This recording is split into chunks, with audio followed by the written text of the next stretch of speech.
para mim, para todos nós, né? Aquele casal que eu havia levado também, que vocês conheceram lá, eles ficaram maravilhados com o culto, com o mover de Deus, com mais uma parte do corpo de Cristo que se reúne para adorar o seu nome. E eu trouxe hoje uma mensagem que eu já preguei uma parte, eu já preguei, não ela completa, mas hoje eu vou pregar essa mensagem completa aqui, certo? Já preguei essa mensagem uma vez em uma outra igreja e estarei trazendo hoje essa mensagem para cá. Dei um título a essa mensagem que é o seguinte: o céu é um lugar preparado para quem está preparado para ele.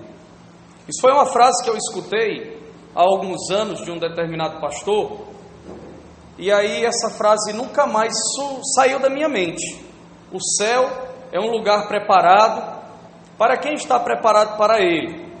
É uma reflexão rápida, é uma reflexão que fala muito ao coração da gente, e que por sinal o coração é uma coisa que nós vamos falar hoje aqui de uma maneira bem forte mesmo, falar sobre o nosso coração. Então eu convido vocês a abrirem as Bíblias no Evangelho segundo Mateus, no capítulo de número 19. Todo o Evangelho, ele é muito conhecido, e toda vida que eu vou pregar algum texto de algum dos Evangelhos, eu sempre digo que essa é uma passagem muito conhecida, e essa aqui realmente é uma passagem muito pregada. Você já deve ter escutado N mensagens em cima desse texto, vai escutar mais uma hoje. Mateus 19, a partir do versículo de número 16, diz assim: eis que alguém se aproximou de Jesus e lhe perguntou: mestre, que farei de bom para ter a vida eterna? Respondeu Jesus: por que você me pergunta sobre o que é bom? Há somente um que é bom. Se você quer entrar na vida, obedeça aos mandamentos. Aí ele perguntou: quais? E Jesus respondeu: não matarás, não adulterarás, não furtarás, não darás falso testemunho, honra teu pai e a tua mãe, amarás o teu próximo como a ti mesmo. E disse o jovem: a tudo isso eu tenho obedecido. O que é que me falta ainda?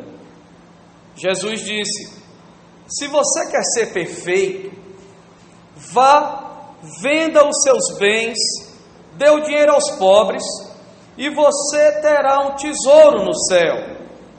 Depois venha e siga-me.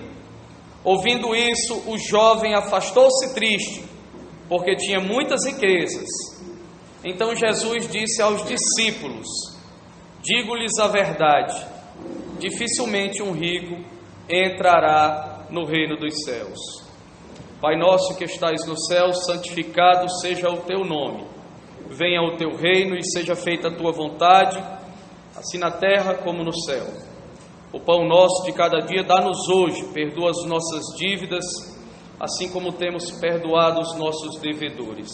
E não nos deixe cair em tentação, porque teu é o reino, o poder e a glória para todos sempre. Amém. Amém? Amém. Texto conhecido, diversas mensagens você já deve ter escutado sobre esse texto. E o que eu quero dizer para você hoje, eu quero começar fazendo algumas perguntas para vocês. Pelo que eu percebo, de acordo com o pastor Cavalcante, que perguntou aqui, todos devem ser cristãos, todos aqui já devem ser membros dessa igreja ou de alguma outra igreja, mas pelo que eu vi, nós não temos descrentes aqui nesse lugar. Pode ser que alguém não tenha se manifestado, mas isso não é problema nenhum. A igreja, ela não é um lugar para crentes, a igreja é um lugar para quem quer a vida eterna. A igreja é um lugar que não é rotulado apenas para ser lugar de crente, não. Totalmente pelo contrário. Os descrentes, eles têm que buscar Deus. Eles precisam de Deus. E onde é que eles vão encontrar Deus? Na igreja. É só na igreja que a gente encontra Deus? Não. mas com certeza você encontra Deus na igreja. E a minha pergunta inicial é: ninguém vai responder, você vai só meditar nisso que eu vou te perguntar. Você já aceitou Jesus como Senhor e Salvador da sua vida? Segundo, você crê que é salvo? Terceiro, você está preparado para a volta de Jesus? E quarto, onde está a sua riqueza? Será que algo te impede de seguir a Jesus? A história conta que um jovem chega para Jesus dizendo: Senhor, o que é que eu faço para herdar o reino dos céus? O que é que eu faço para ir morar no céu? E aí Jesus, ele fala uma coisa que ao pé da letra, se a gente for entender o texto dessa maneira, o que nós vamos fazer hoje é vender tudo que nós temos, dar tudo que nós temos, viver agora na miséria sem nada, porque foi isso que Jesus disse para ele, e aí a gente teria uma garantia de um lugar no céu, porque nós vendemos tudo que nós tínhamos, porque nós demos tudo que nós tínhamos. Só que não é essa a interpretação correta do texto bíblico, não é essa a leitura, não é isso aí. Jesus ali naquele momento estava fazendo um teste com aquele rapaz, porque Jesus conhece o coração do Robério e conhece o coração de cada um de nós que está aqui. Ele conhece, sabe das nossas limitações, das nossas imperfeições, Ele sabe até onde nós podemos ir, Ele sabe quais são as tentações e até que ponto nós podemos ser tentados a ponto de cair, porque a palavra diz que Ele não nos permite nenhuma tentação a ponto que nós possamos cair. Ele permite tentações na nossa vida, mas se há uma tentação que Ele sabe que nós vamos cair, essa Ele não permite. Ele não permite, porque muitas vezes, quando a gente vê uma situação como essa, de um jovem como esse, que veio conversar com Jesus para dizer que queria morar no céu, se há alguém que a gente vê que está se entregando, que está buscando Deus, que está querendo ir morar no céu, está querendo se encontrar com Deus, nós somos as pessoas que têm o olho mais clínico e mais cínico para apontar problemas no coração da vida dos outros. E a palavra diz que nós devemos tirar primeiro a trave que está dentro do nosso olho para poder tirar a trave que está no olho do irmão. A palavra diz que aqueles que agem dessa maneira são hipócritas. Mateus no capítulo 7, versículo 5 diz: hipócrita, tira primeiro a trave do teu olho. Hipócrita. E aí o jovem pergunta assim: mestre, o que eu farei de bom para ter a vida eterna? Ele achava que atos bondosos dariam a ele a salvação eterna, a vida eterna. E muita gente hoje em dia também pensa do mesmo jeito. Mas a palavra de Deus, ela revela lá no livro de Romanos, viu, pastor Joab, vocês vão começar a estudar, ela revela lá no livro de Romanos que a salvação ela não é feita por obras, ela é graça, é de graça. Jesus morreu na cruz do Calvário, foi envergonhado por causa dos nossos pecados, Ele foi morto, pela sua graça, nós estamos justificados, porque a Bíblia diz que Deus olhou para o mundo e não viu um justo, nenhum justo sequer, e aí Ele mandou alguém para vir ao mundo, para passar um corretivo em todos os pecados nossos. E aí quando nós morremos, quando nós estamos perante o altar do Senhor, o advogado que é Jesus, ele diz: olha, Pai, esse aí foi justificado por mim, porque eu morri por causa dele. Ele me aceitou quando vivo, lá naquela terra. Então ele está justificado.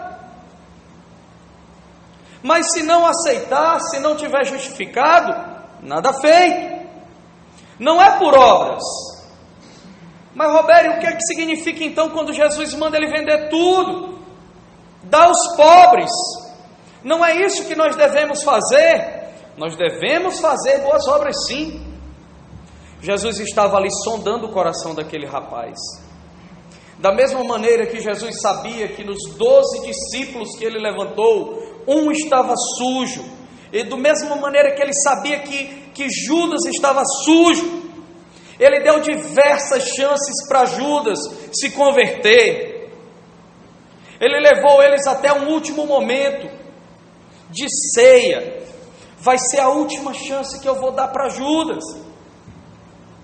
E naquela ceia, naquela última ceia, antes de ele ser preso e ser morto, foi quando o demônio se apoderou realmente de Judas, e Judas endureceu seu coração e não recebeu a pregação de Jesus, e foi e vendeu o Messias por 30 moedas de prata. Ele conhece o nosso coração.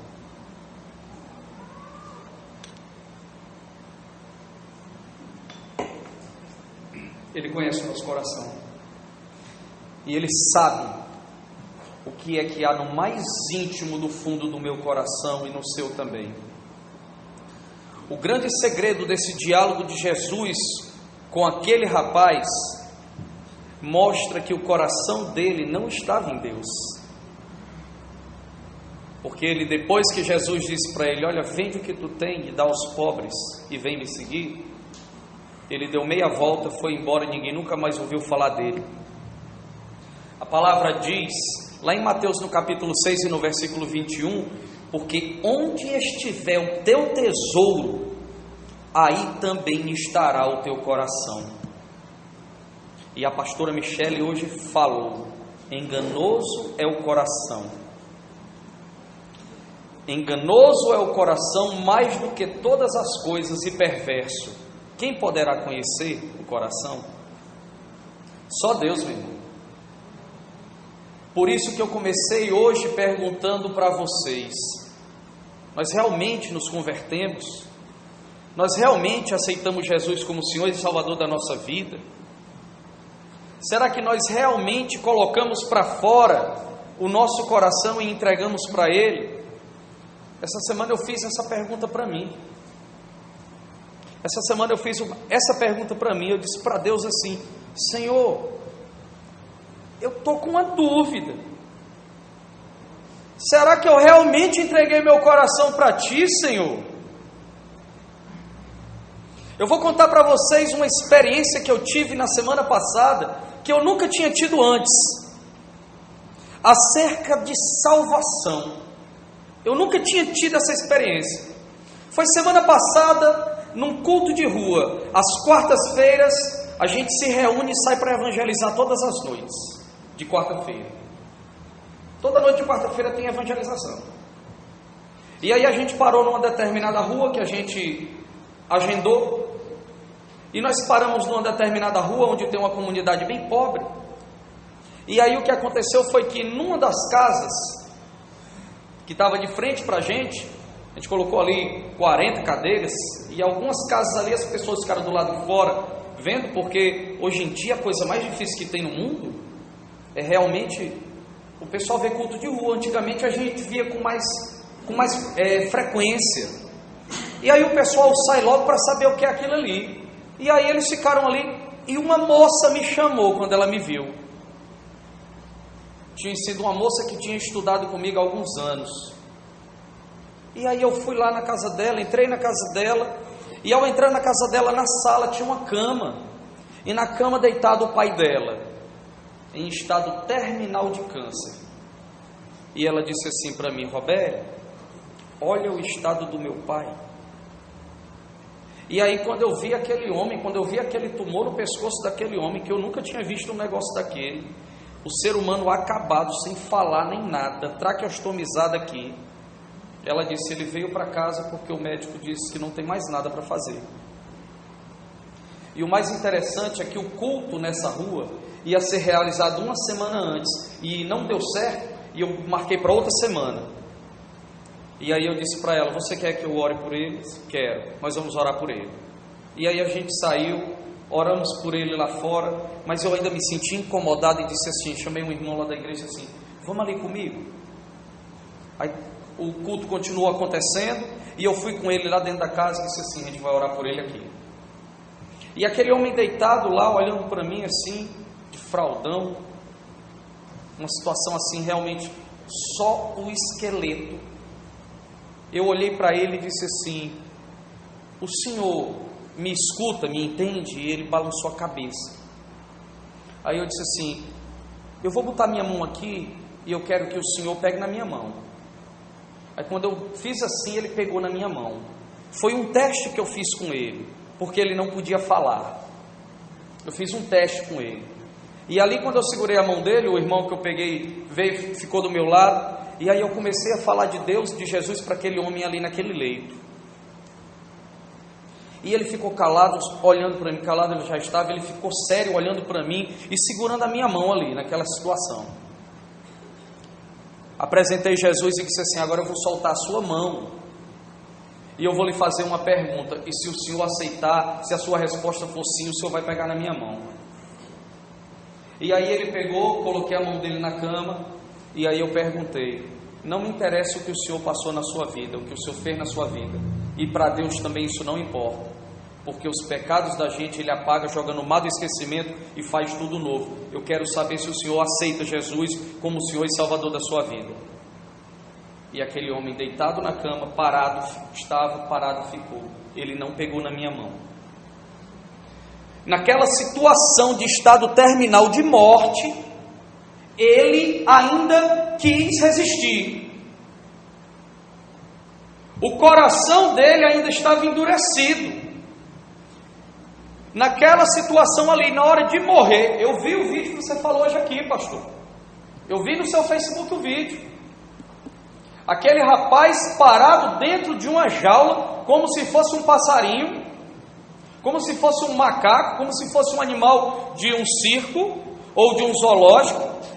E os homens fizeram um caminho de pólvora e tocaram fogo lá na ponta, e o fogo veio atravessando ali aquele caminho e chegou lá dentro e pegou fogo. E o vídeo mostra o homem sendo queimado até ficar pretinho. E depois vem um caminhão, um trator de gelo, acho que aquilo ali era gelo, e quando cai o gelo em cima daquele fogaréu, é só para... o homem já estava morto, era só para dar o golpe de misericórdia mesmo. E aquele homem morreu queimado, está lá nas redes sociais. E aquele homem que estava na cama, na última situação ali, ele já estava na última. Eu estava vendo a hora daquele homem morrer ali. E eu olhei para ele mais uma vez e disse assim: na situação que o senhor está, o senhor não tem escolha não. Eu vou lhe perguntar mais uma vez. Deus quer a sua vida, Deus quer a sua alma. O senhor quer aceitar Jesus como Senhor e Salvador?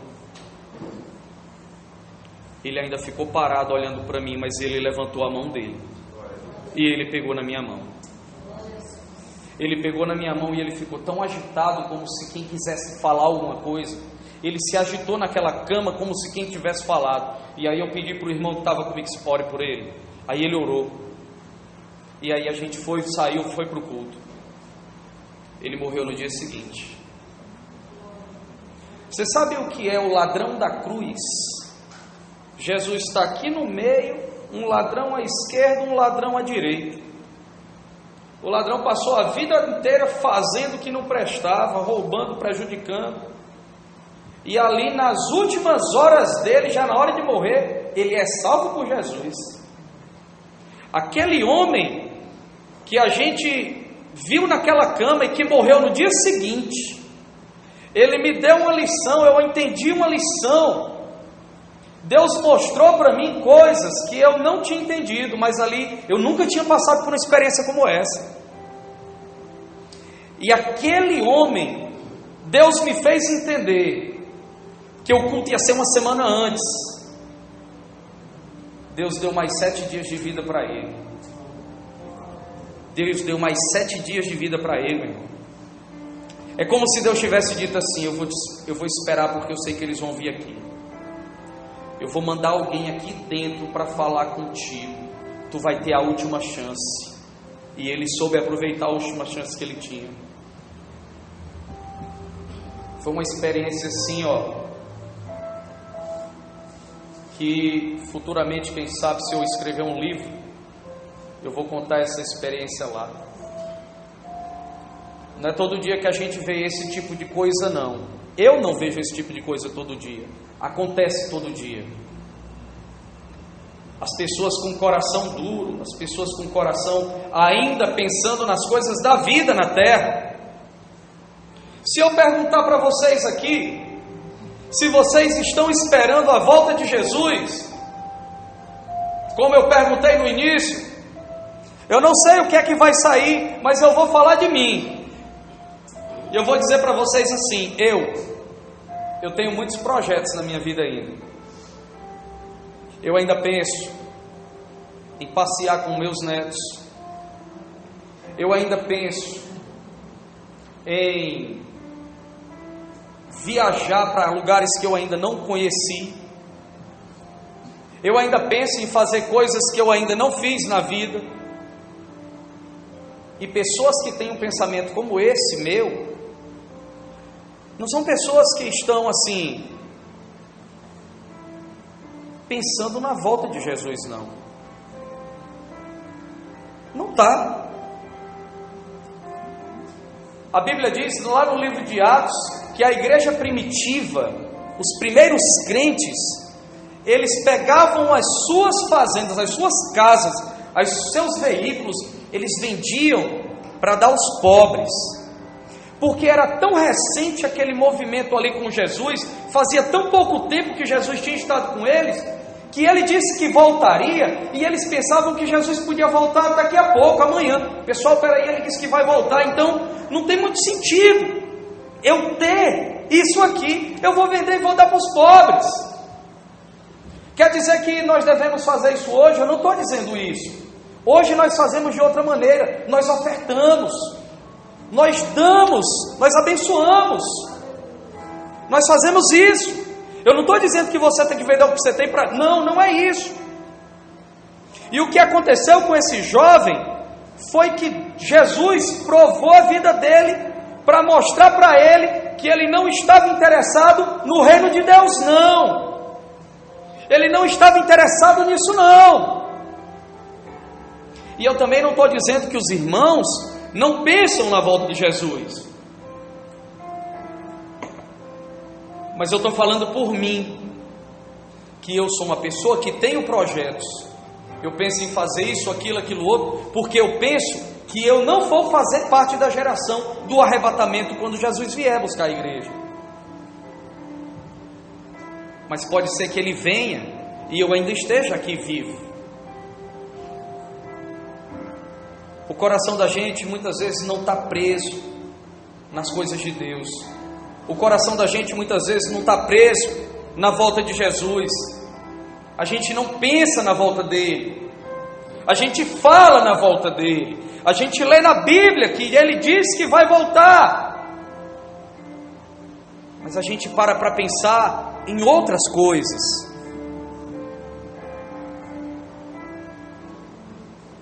Eu estou aqui hoje e talvez seja a última vez que eu esteja nesse púlpito dessa igreja pregando aqui para vocês. Já vim várias vezes. Pode ser que seja a minha última vez. E eu quero pregar deixando uma mensagem como se fosse a minha última mensagem.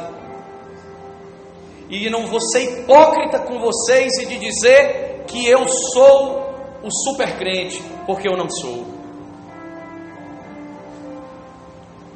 Eu sou igual a vocês que estão sentados aí.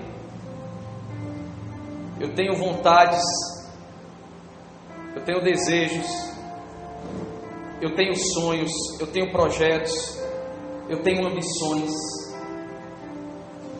Qual é o homem que não tem? Qual é a mulher que não tem? Mas o que eu quero que vocês entendam é que a palavra do Senhor hoje veio aqui para mostrar para a gente que existem coisas mais importantes do que as coisas que nós temos nesse mundo. É mais importante servir a Deus do que ter um carro. É mais importante servir a Deus, fazer a obra, trabalhar para Deus, do que qualquer outra coisa. É mais importante isso, porque enganoso é o coração. E o texto que a pastora Michele leu hoje, eu me enganei, foi esse aqui, ó. Sobre tudo que você deve guardar, guarda o teu coração, porque dele procedem as fontes, as saídas da vida. Provérbios 4:23.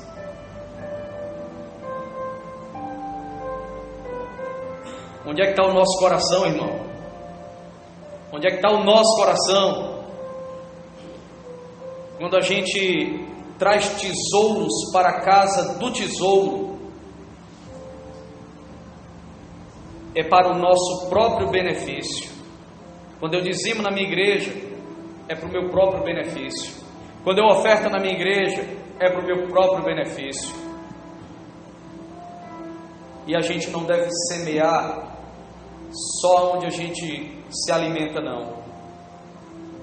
A gente também tem que semear fora, na vida de outras pessoas. Semear materialmente falando, semear com trabalho, semear com oração.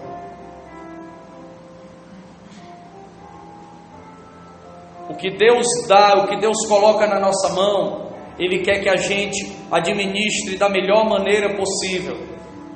E a palavra dele diz: buscai primeiro o meu reino e a minha justiça. Porque aquilo que você precisar no teu dia a dia, eu vou suprir.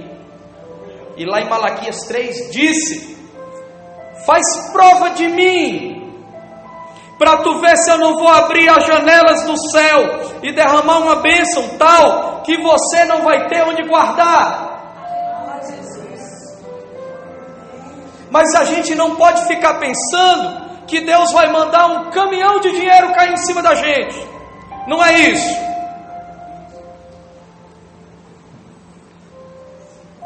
A gente tem semeado na vida de várias pessoas, de vários ministérios, financeiramente falando. E Deus surpreende a gente às vezes, sabia, pastor Cavalcante? Vez por outra Ele está surpreendendo. Há 2 semanas eu acordei, e aí quando eu acordei eu puxei o meu celular aqui para olhar o horário, para desligar também o despertador, e estava lá uma mensagem do WhatsApp. Um irmão, um amigo, que há muito tempo eu não falava, 6 meses que eu não falava com ele, foi morar em Santa Catarina. Ele mandou uma mensagem para mim dizendo assim: Roberto, você ainda está fazendo trabalho em tal lugar, casa de recuperação? Aí eu peguei e respondi: tô sim. Aí com pouco tempo ele me responde de novo: me mande o número da sua conta, porque eu vou mandar uma oferta para você.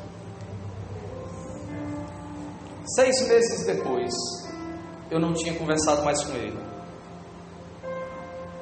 E aí ele mandou uma oferta para mim. Ele disse: não é muito. Eu disse assim: não interessa quanto é.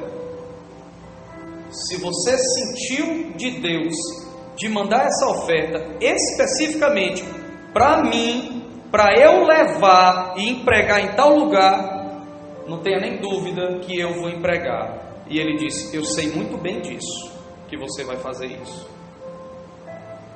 E ele mandou a oferta dele. Porque Deus cuida daqueles que se entregam para fazer o trabalho dele. O céu é um lugar preparado para quem está preparado para ele.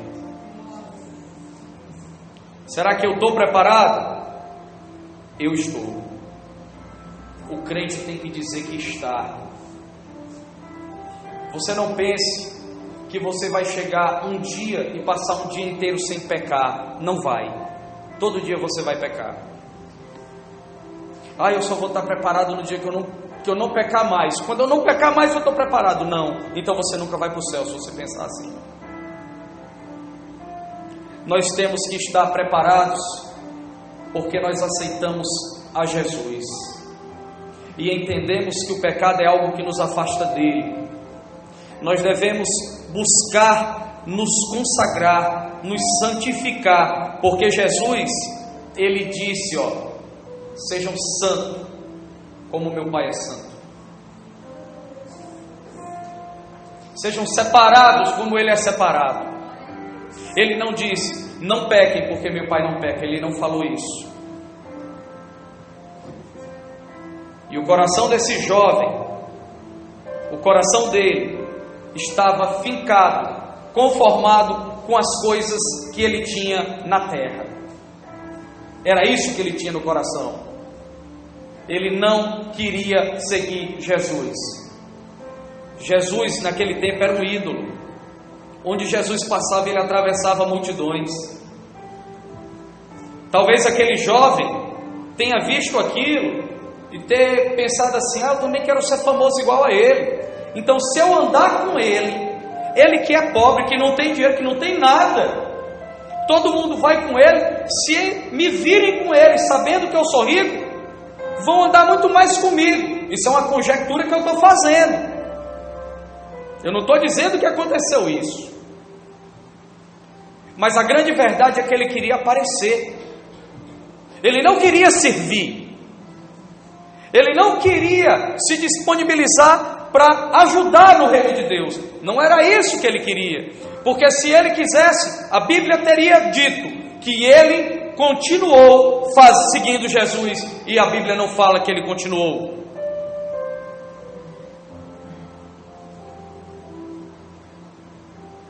A Bíblia diz em 1 Coríntios, no capítulo 6, não sabeis que os injustos não hão de herdar o reino de Deus?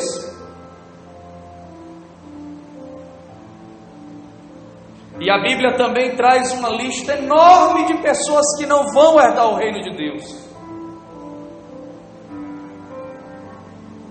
Mas o que eu quero dizer é que assim como para aquele homem, assim como para Judas, houve uma palavra de esperança de Jesus, essa palavra também está hoje aqui. Eu não sei se vocês todos aqui são crentes. Não sei. Eu não sei se todos vocês aqui, eu vou mudar a minha pergunta, aliás, a minha fala. Eu não sei se todos vocês já entregaram sua vida para Jesus, já disseram que queriam entregar seu coração para Ele. Mas a grande verdade é que Jesus diz para a gente o seguinte, se alguém quiser vir após mim, negue-se a si mesmo, tome a sua cruz e siga-me, pois quem quiser salvar a sua vida, quem achar que pode salvar a sua vida, vai perder. E aquele que perder a sua vida por amor de mim, vai ganhar uma vida. Nós não somos eternos para essa vida. Um dia nós vamos partir.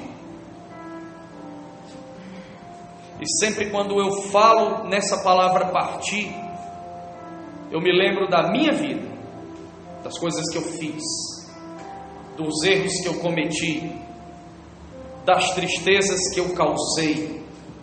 Eu sempre lembro. Mas eu também lembro que existiu um dia em que eu estava sentado nas cadeiras de uma igreja, e um dia alguém pregou, e um dia alguém chamou, e eu aceitei aquele que tira toda a culpa da minha vida por causa dos pecados que eu cometi. A gente não esquece os pecados que a gente viveu. A gente não esquece. Deus esquece, mas a gente não. É uma das coisas que nós fazemos e Deus não faz. É lembrar dos pecados que nós cometemos. E o que eu quero dizer para vocês é que o nosso coração, ele é enganoso. O nosso coração é cheio de falhas.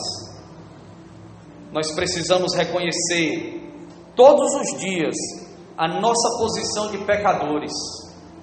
Nós precisamos todo dia nos arrepender dos pecados que nós conhecemos.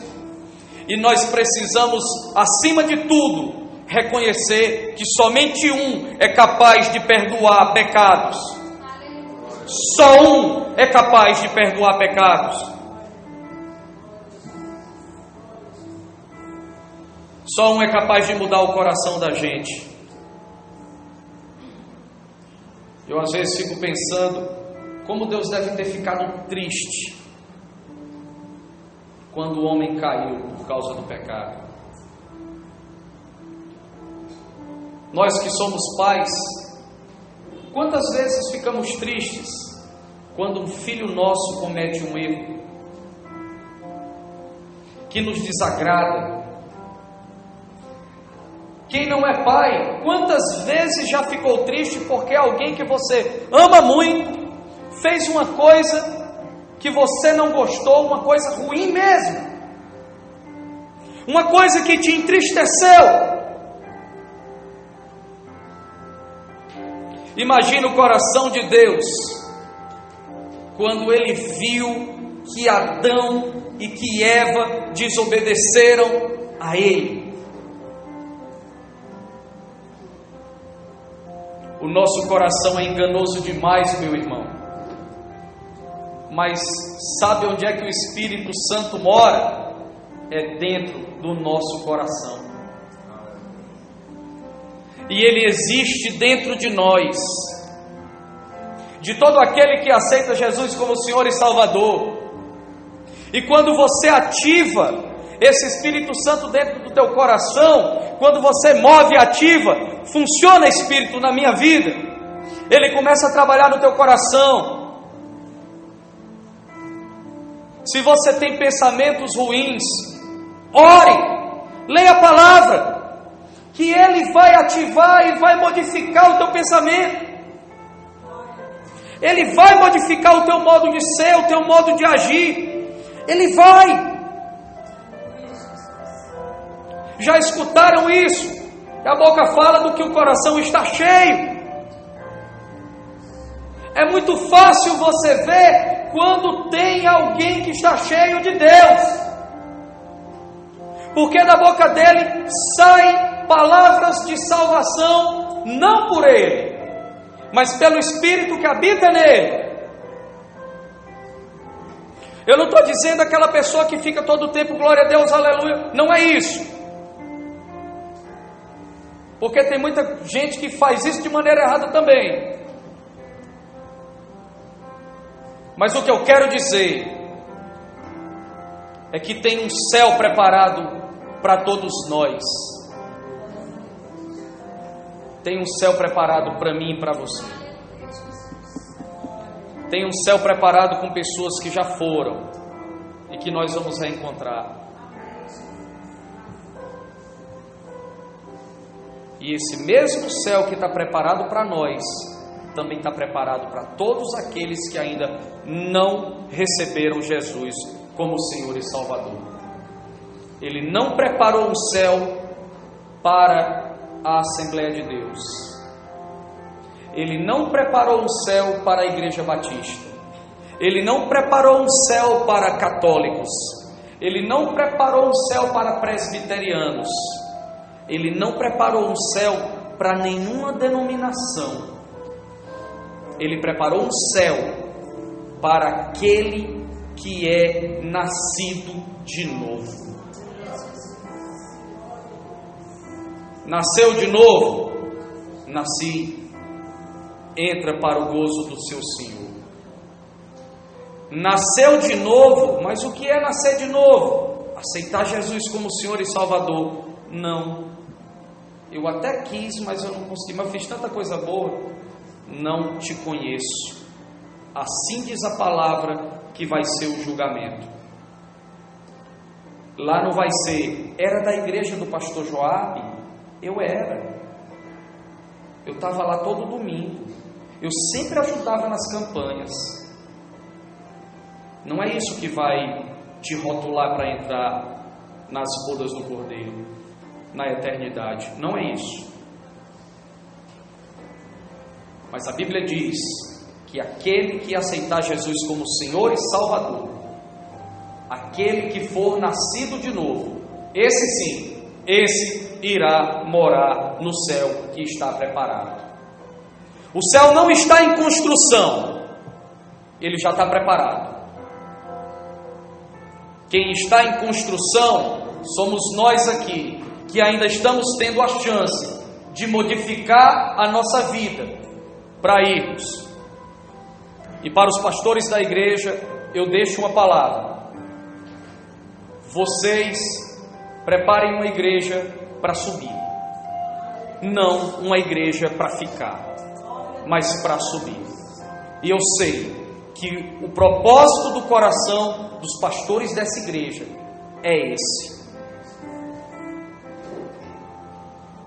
Às vezes estão tristes, às vezes estão felizes,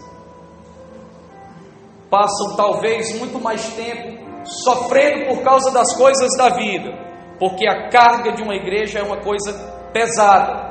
Mas Deus não disse, Jesus não disse que seria fácil. Ele disse que estaria todos os dias conosco. Mas Ele disse que nós venceríamos da mesma maneira que Ele venceu o mundo.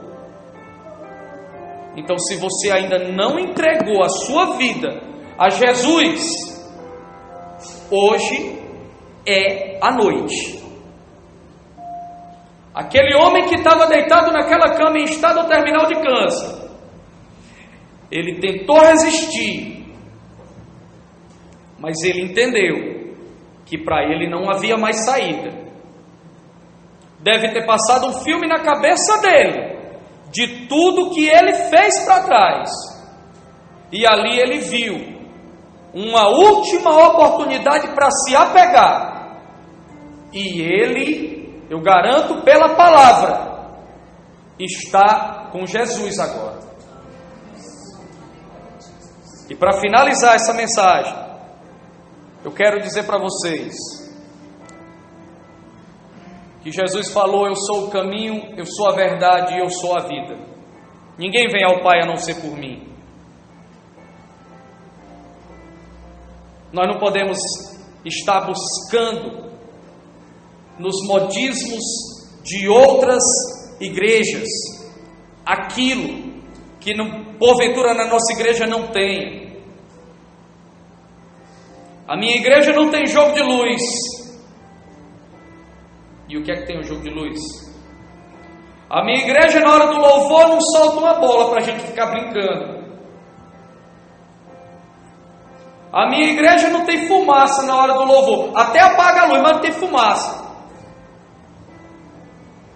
A Bíblia diz em Romanos 12:2: não vos conformeis com este século, mas transformai-vos pela renovação da vossa mente, para que experimenteis qual seja a boa, perfeita e agradável vontade de Deus.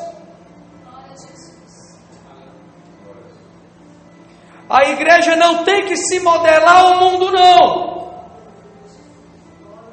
Daniel lá na Babilônia, ele não se modelou ao estilo da Babilônia. A Bíblia diz que ele tomava de conta daquele governo, daquele império. Mas 3 vezes por dia ele orava. Ele não era babilônico, e ele tinha que se moldar àquele sistema, mas o sistema babilônico não entrou nele, porque ele sabia a quem ele servia. Que negócio é esse da igreja ter que se adequar ao mundo? Como tem igreja que hoje em dia prepara uma mincareta, que vende abadá e que tem a pipoca também para quem não compra o abadá, para estar na mincareta. E um bocado de crente entrando por esse caminho. Igreja se moldando ao mundo. Se você quer uma palavra que liberta, eu não estou dizendo que você tem que vir aqui não. Eu estou dizendo que você tem que vir aqui. Aqui não fala de modismos não. Dessas invenções que andam inventando por aí para ter fiéis e angariar dinheiro. Existe muito mais além disso aí. O reino dos céus, ele não é comida e nem é bebida. O que as pessoas têm vivido é comida e é bebida. O reino dos céus é vida eterna. O nosso coração precisa entender muita coisa. Nós precisamos aprender muita coisa ainda, meu irmão. Eu preciso aprender muita coisa. Se alguém um dia perguntar para você, você tem certeza da sua salvação? Você tem que dizer, sim, eu tenho. Porque eu já confessei Jesus como Senhor e Salvador da minha vida. E a tua oração seja também como a minha oração. Pedir que Deus crie em nós um coração semelhante ao dele. Um coração capaz de amar, capaz de perdoar, capaz de se entregar para ele. Cria em nós, Senhor, um coração semelhante ao teu. Dá-nos um coração semelhante ao teu. Porque o meu coração não tem muita coisa para aproveitar não, mas o teu de tudo se aproveita. Fique de pé em nome de Jesus.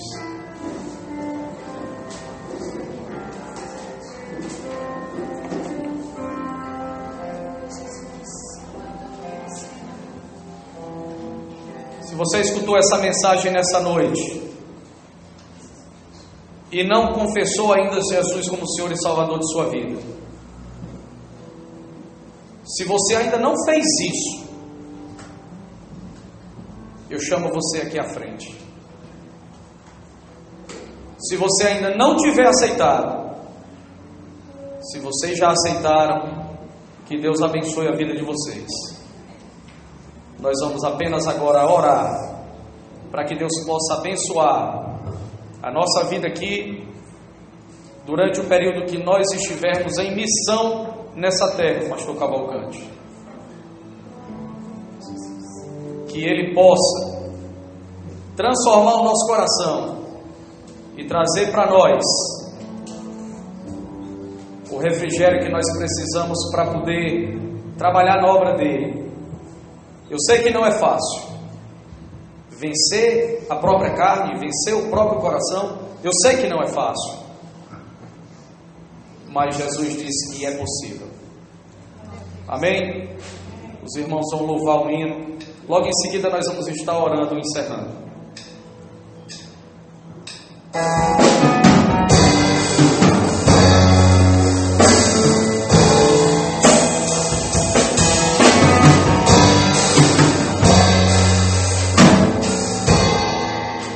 Preciso de ti.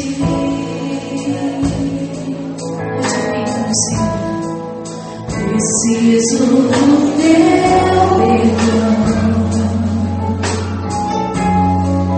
Preciso de ti.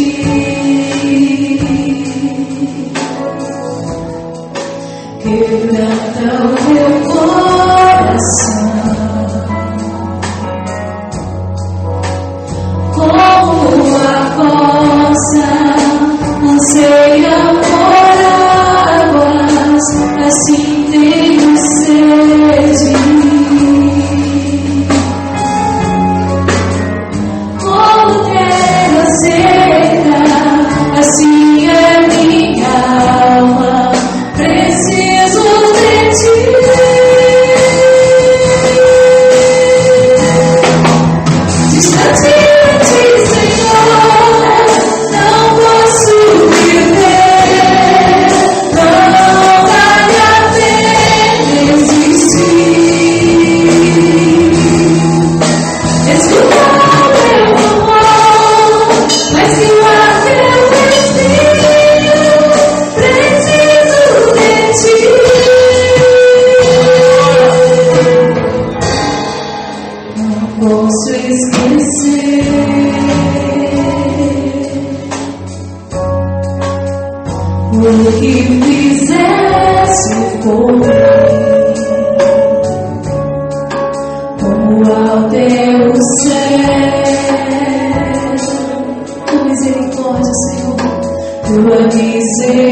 estamos aqui para te louvar nesse momento.